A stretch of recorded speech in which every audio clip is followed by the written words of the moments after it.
Would you like to know where you can publish hardback books for yourself? Well, in today's video, we're going to revisit the self-published book unboxing series and take a look at friends of the channel and print-on-demand book distributor Lulu. Stay tuned. This is Self-Publishing with Dale, where you'll learn how to publish books that sell and build an unstoppable brand. Today, we are returning to the self-published book unboxing series, and we're breaking ground in something other than paperback books.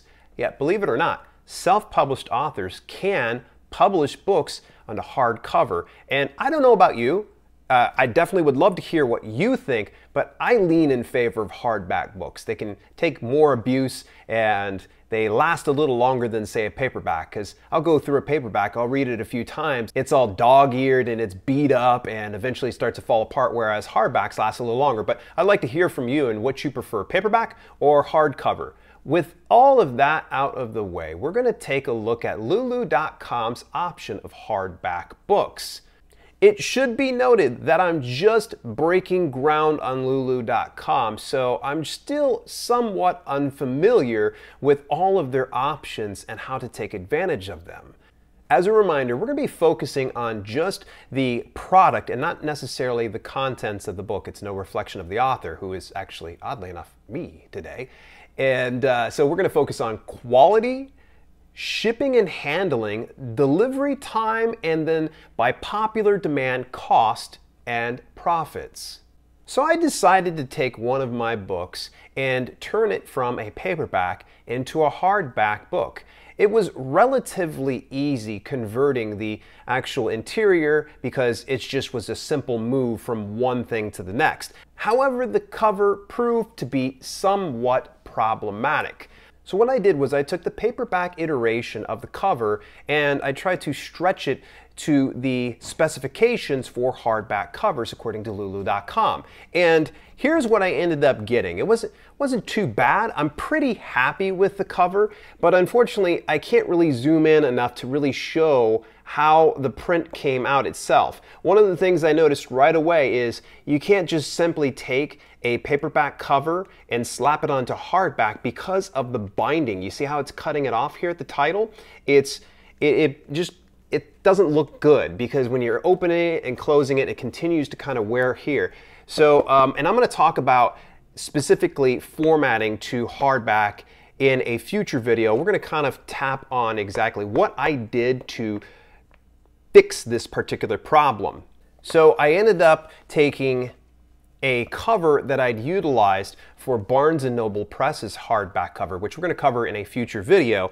And here you could see it is much better. There's much more breathing room. But one of the issues I noticed, even though I sent a cover that was formatted for hardback over on Barnes & Noble Press, the bleed is kind of iffy. You can see there's a black bar here at the top and my author name cuts off here at the bottom. So it's not as precise as, say, Barnes & Noble Press. And I'm going to discuss it once again in a future video.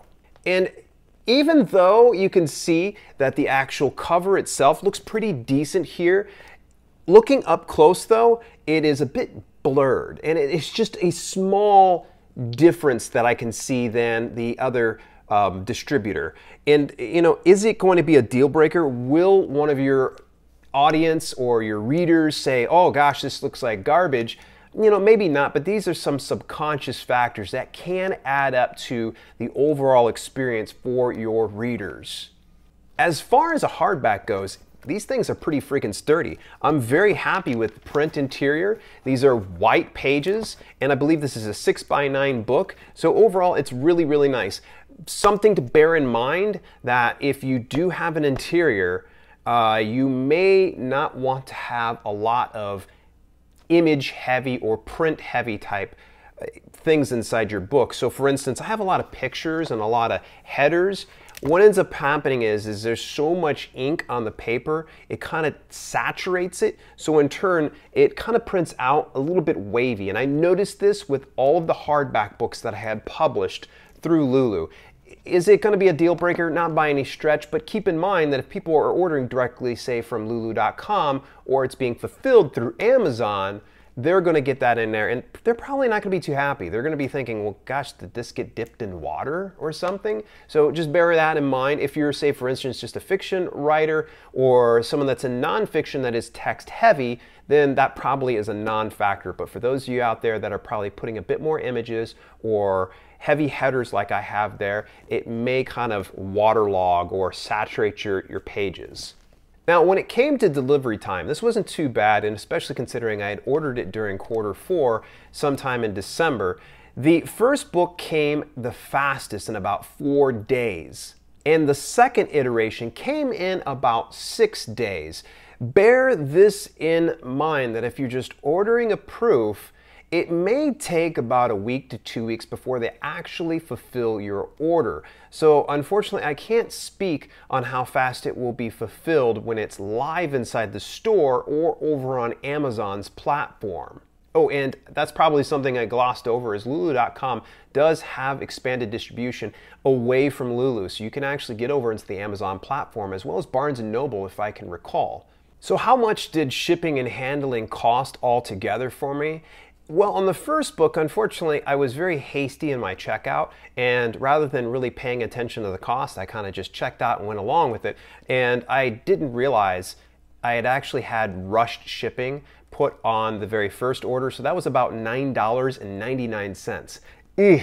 Not too happy about that, but at least I was able to get it within 4 days. Now, let's take a look, though, at what I did for just the regular economy style shipping, and that ran me about $5 less at $4.99, and it came in 6 days. So if I'm going to save $5 for shipping to my house and have to wait an additional 2 days, I'm 100% okay with that.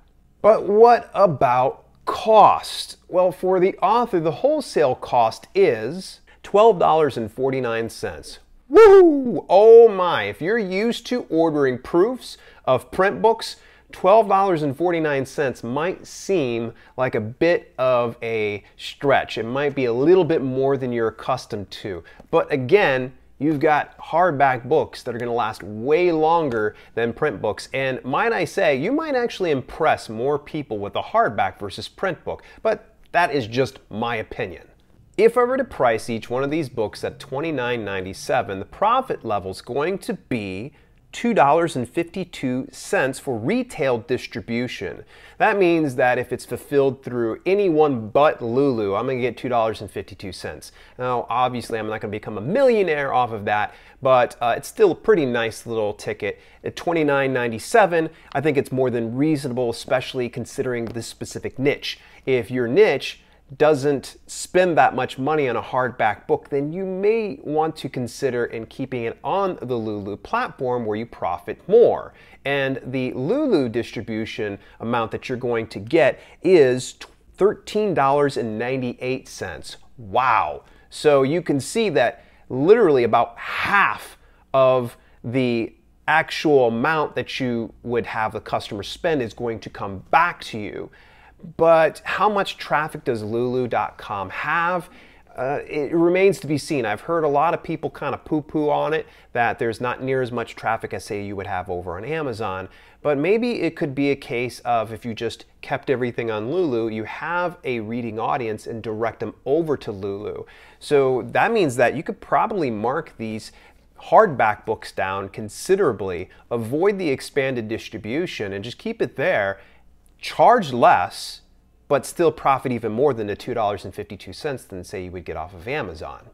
Fun fact about Lulu, actually, I had found in previous videos when I was getting their books in, I had actually got a bubble wrap envelope, but they came back around and actually commented on one of the videos, and they said that this was a bit of a mistake.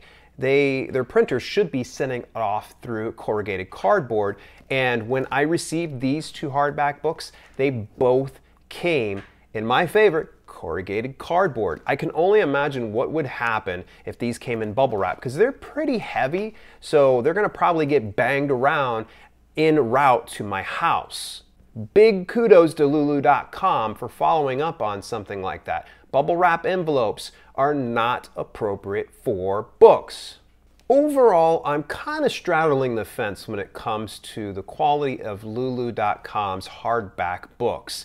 I think that I need a little bit more exploration on how to better format the covers so that way they are not spilling off of the page here, or for that matter, hugging the spine as they would in the other one.